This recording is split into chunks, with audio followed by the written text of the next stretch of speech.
Mar Thomas ശ്ലീഹായുടെ അന്തർദേശീയ തീർത്ഥാടന കേന്ദ്രം മലയാറ്റൂർ കുരിശുമുടി.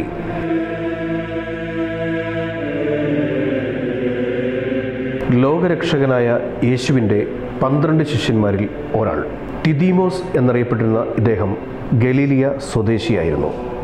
മേദിയയിലും പേർഷ്യയിലും പ്രേക്ഷിത പ്രവർത്തനം നടത്തിയ ശേഷം കരയും കടലും താണ്ടി AD 52 അദ്ദേഹം ഭാരതത്തിൽ എത്തി. ഭാരതത്തിൽ എത്തിയ വിശുദ്ധ തോമസ് ശ്ലീഹ കൊടുങ്ങല്ലൂരിലാണ് ആദ്യ പള്ളി സ്ഥാപിച്ചതും പ്രേക്ഷിത പ്രവർത്തനം ആരംഭിച്ചതും. തുടർന്ന് അദ്ദേഹം പ്രാർത്ഥനയ്ക്കായി മലയാറ്റൂർ മലയുടെ മുകൾ വശത്ത് എത്തുകയുണ്ടായി. പ്രദേശവാസികളുടെ എതിർപ്പ് ആദ്യ കാലഘട്ടങ്ങളിൽ അദ്ദേഹത്തിന് എതിരെ അവിടെ ഉണ്ടായിരുന്നു. ആ സമയത്ത് അദ്ദേഹത്തിന് മാതാവ് പ്രത്യക്ഷപ്പെടുകയും മനസ്സിനെ ധൈര്യപ്പെടുത്തുകയും ചെയ്തു എന്നാണ് പറയപ്പെടുന്നത്.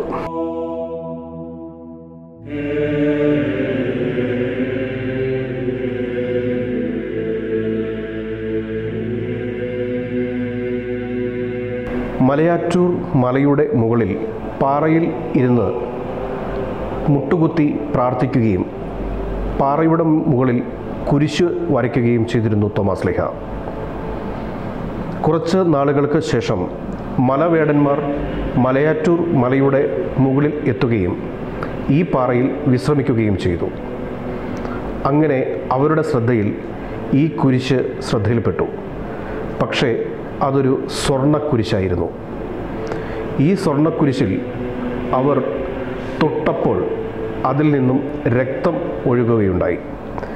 ഈ വിവരം അവർ മല അടിവാരത്ത് വന്ന് പ്രദേശവാസികളോട് പറയുകയും പ്രദേശവാസികൾ മലയാറ്റൂർ മലയുടെ മുകളിലേക്ക് ഓടുകയും ചെയ്തു.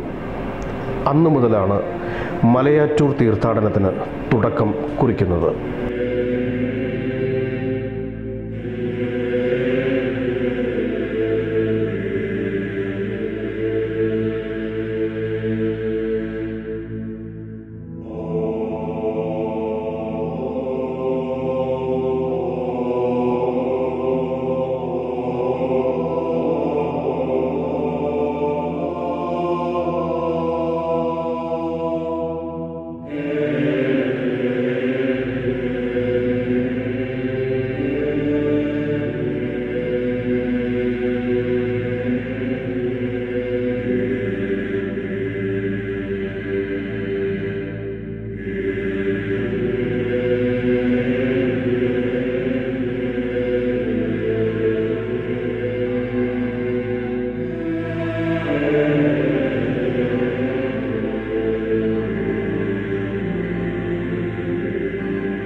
AD 900 പുഴയരികിൽ ഒരു പള്ളി കൂടി സ്ഥാപിക്കുകയും അവിടെ കുർബാന ആരംഭിക്കുകയും ചെയ്തു.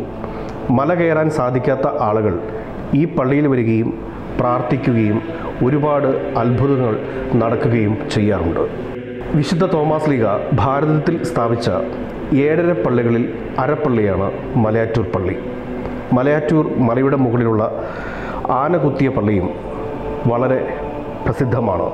AD 72 തോമസ് ശ്ലീഹ മൈലാപ്പൂരിൽ വെച്ച് കൊല്ലപ്പെടുകയാണ് ഉണ്ടായത്. മലയാറ്റൂർ ഇന്ന് ഒരു അന്താരാഷ്ട്ര തീർത്ഥാടന കേന്ദ്രം കൂടി ആണ്.